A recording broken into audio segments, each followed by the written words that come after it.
There is a ritual so disturbing that even ancient civilizations, hardened by war, death, and sacrifice, eventually refused to perform it, not because it failed, but because it worked too well. Tonight, you're about to hear the story of a ritual that didn't just demand blood, it demanded something far worse: memory. This story doesn't exist in history books, not because it's fake, but because it was deliberately erased. Ancient scribes were ordered to destroy its name. Priests who spoke of it were executed. Entire generations were raised without knowing it ever existed. And yet, traces survived. Broken inscriptions, forbidden oral traditions, and one recurring warning: never perform the rite of the empty sky. The civilization itself no longer has a name. Archaeologists refer to it only as the River Kingdom, because everything about it was built around water. Water brought life, water brought trade, and when the water stopped flowing, death followed.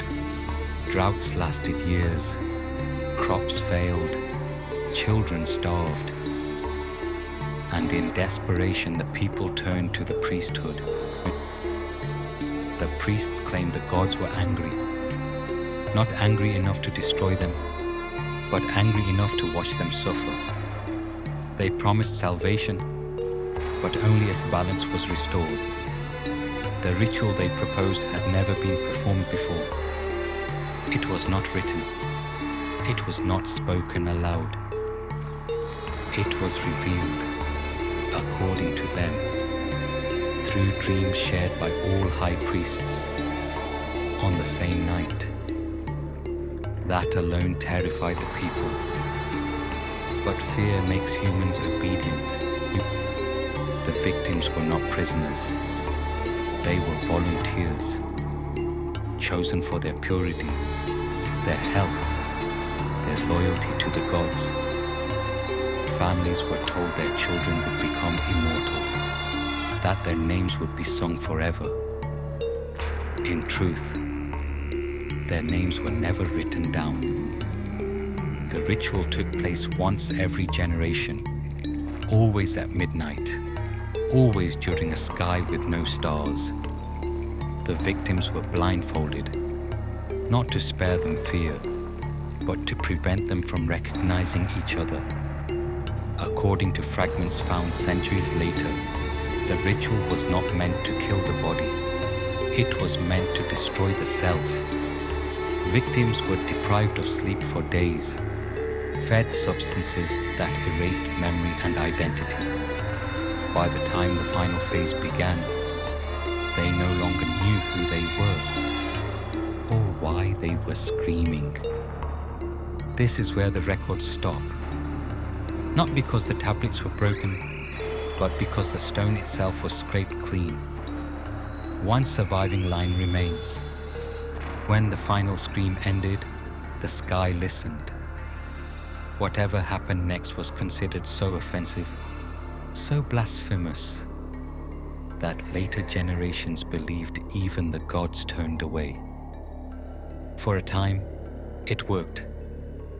The river returned, crops flourished, enemies vanished. The kingdom entered a golden age, but the people noticed something strange.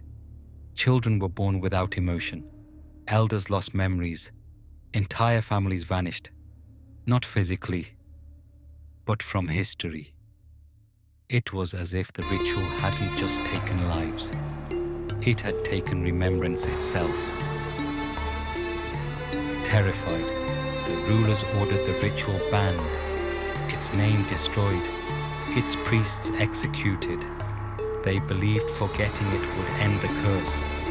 Within 2 generations, the entire civilization collapsed, not conquered, forgotten. Similar descriptions appear later, in different parts of the world. Different cultures, different gods, same ritual, same warning. Some sacrifices don't take life, they take memory.